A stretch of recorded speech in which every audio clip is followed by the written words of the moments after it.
आइए जानते हैं झारखंड की 25 बड़ी खबरों को सिर्फ 10 मिनट में। पर अभी तक आप इस वीडियो को लाइक नहीं किए हैं तो कर दें और इस चैनल को सब्सक्राइब कर लें। ईयर इंदर 2025 एमएसएमई सुधार और निवेश पहल से झारखंड में औद्योगिक माहौल मजबूत। साल 2025 झारखंड के लिए औद्योगिक विकास के लिहाज से उम्मीदों भरा रहा।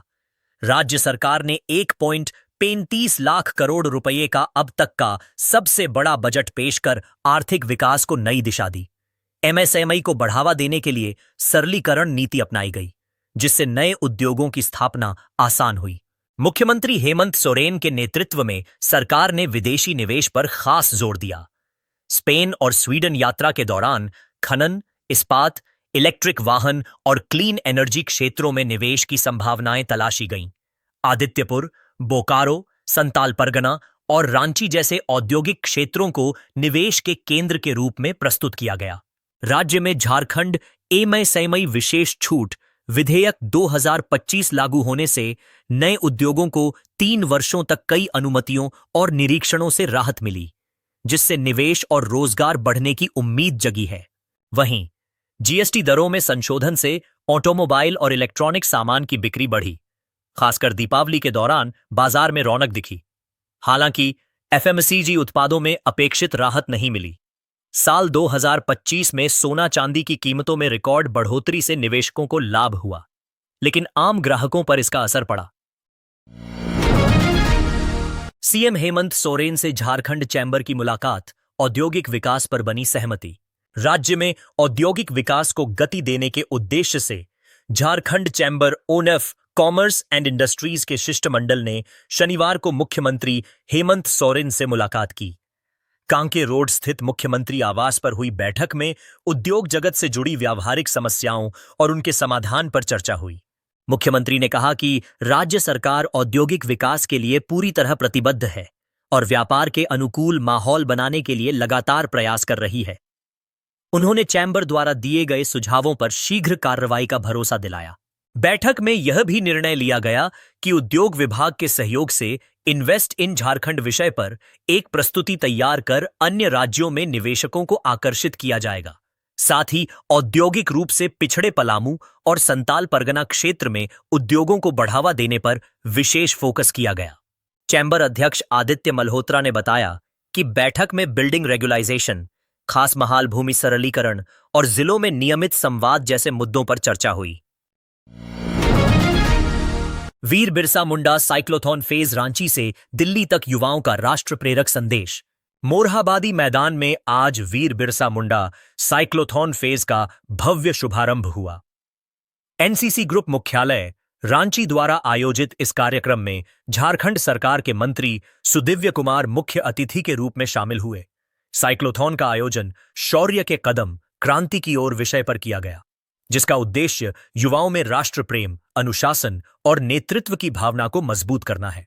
धरती आबा वीर बिरसा मुंडा से जुड़े ऐतिहासिक स्थलों से गुजरते हुए एनसीसी के साइकिल दल बापू वाटिका पहुंचे, जहां उनका गर्मजोशी से स्वागत किया गया। मंत्री सुदिव्य कुमार ने कहा कि दिल्ली की ओर रवाना हो रहे एनसीसी कैडेट झारखंड की संस्कृति और वीर बिरसा मुंडा के विचारों के सच्चे संदेशवाहक हैं। कार्यक्रम के बाद चयनित एनसीसी कैडेट रांची से नई दिल्ली के लिए साइकिल यात्रा पर रवाना हुए। इस अवसर पर बड़ी संख्या में युवाओं, नागरिकों और अधिकारियों की मौजूदगी ने पूरे आयोजन को देशभक्ति और उत्साह से भर दिया। पलामू में पहली बार भव्य क्रिसमस शोभा यात्रा, शिल्पी नेहा तिर्की ने भाईचारे का दिया संदेश। पलामू में पहली बार भव्य क्रिसमस महोत्सव और शोभा यात्रा का आयोजन किया गया, जिसमें बड़ी संख्या में लोगों ने हिस्सा लिया। इस अवसर पर झारखंड सरकार की कृषि मंत्री शिल्पी नेहा तिर्की ने लोगों से नफरत और विभाजन का विरोध करने और आपसी प्रेम व भाईचारे के साथ रहने की अपील की। मंत्री ने कहा कि देश की पहचान शांति और सद्भाव से है और समाज को बांटने की कोशिशों के खिलाफ सभी को आवाज उठानी चाहिए। उन्होंने लोगों से राजनीतिक षड्यंत्रों का हिस्सा न बनने का आग्रह किया। शोभा यात्रा मेदिनीनगर स्थित रानी गिरजाघर से निकलकर चियांकी के साधना सदन तक पहुंची। कार्यक्रम में विभिन्न समुदायों के धर्मगुरु, जनप्रतिनिधि और बड़ी संख्या में श्रद्धालु शामिल हुए। सुरक्षा के मद्देनजर पर्याप्त पुलिस बल की तैनाती की गई थी। हिजाब विवाद पर इरफान अंसारी का तीखा हमला, नीतीश कुमार पर कड़े शब्द। बिहार में नियुक्ति पत्र वितरण के दौरान एक महिला डॉक्टर से जुड़े हिजाब विवाद को लेकर झारखंड के स्वास्थ्य मंत्री डॉक्टर इरफान अंसारी का बयान चर्चा में है। जामताड़ा से जारी बयान में उन्होंने बिहार के मुख्यमंत्री नीतीश कुमार पर तीखी टिप्पणी करते हुए कहा कि एक पढ़ी लिखी महिला डॉक्टर का सार्वजनिक रूप से अपमान निंदनीय है। स्वास्थ्य मंत्री ने कहा कि बिहार में अपमानित की गई डॉक्टर नुसरत को झारखंड सरकार 3 लाख रुपए मासिक वेतन, मनचाही पोस्टिंग और सभी सुविधाओं के साथ नौकरी देने को तैयार है। उन्होंने यह भी कहा कि झारखंड एक सेक्युलर राज्य है जहां सभी का सम्मान किया जाता है। इस दौरान इरफान अंसारी ने भाजपा और मीडिया पर भी निशाना साधते हुए दोहरे मापदंड का आरोप लगाया।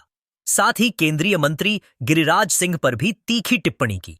वहीं भाजपा ने मंत्री के बयान को आपत्तिजनक बताते हुए पलटवार किया है। भाजपा प्रदेश मीडिया प्रभारी अविनेश कुमार सिंह ने कहा कि राज्य के स्वास्थ्य मंत्री को ऐसे बयानों के बजाय झारखंड की स्वास्थ्य व्यवस्था सुधारने पर ध्यान देना चाहिए। एमबीबीएस एडमिशन पर सवाल, बाबूलाल मरांडी ने सीबीआई जांच और दोबारा काउंसलिंग की मांग की। झारखंड के मेडिकल कॉलेजों में शैक्षणिक सत्र 2025-26 के एमबीबीएस नामांकन में गंभीर अनियमितताओं के आरोप सामने आए हैं।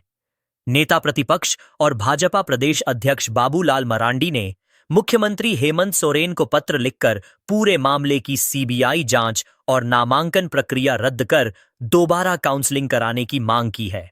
बाबूलाल मरांडी का आरोप है कि झारखंड संयुक्त प्रवेश प्रतियोगिता परीक्षा परिषद जेसीईसब ने आरक्षण नियमों और एमसीसी गाइडलाइन का उल्लंघन करते हुए फर्जी जाति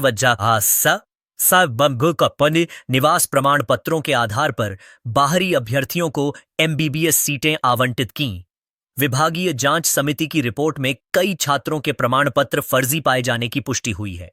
उन्होंने कहा कि परीक्षा परिणाम के बाद जाति और स्थानीयता में अवैध परिवर्तन कर आरक्षित कोटे की सीटें ली गईं। वहीं काउंसलिंग के दौरान प्रमाण पत्रों का समुचित सत्यापन नहीं किया गया, जिसका फायदा राज्य से बाहर के अभ्यर्थियों को मिला।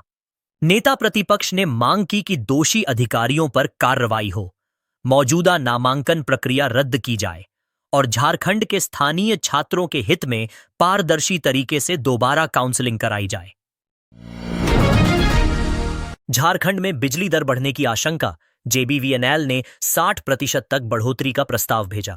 झारखंड में बिजली महंगी हो सकती है। झारखंड बिजली वितरण निगम लिमिटेड जेबीवीएनएल ने वित्तीय वर्ष 2026-27 के लिए बिजली दरों में औसतन 60% तक बढ़ोतरी का प्रस्ताव झारखंड राज्य विद्युत नियामक आयोग जेएसआईआरसी को भेजा है।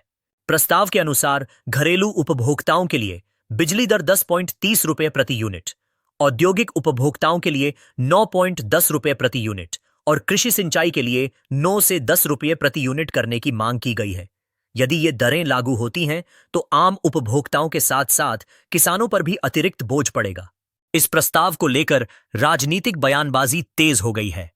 सत्तारूढ़ झामुमो ने बढ़ती लागत का हवाला देते हुए दर वृद्धि को जरूरी बताया है, जबकि भाजपा ने इसे जनता पर बोझ डालने वाला फैसला करार दिया है। अब उपभोक्ताओं से सुझाव लेने के बाद नियामक आयोग इस पर सुनवाई करेगा, जिसके बाद नए वित्तीय वर्ष के लिए बिजली दरों पर अंतिम फैसला लिया जाएगा।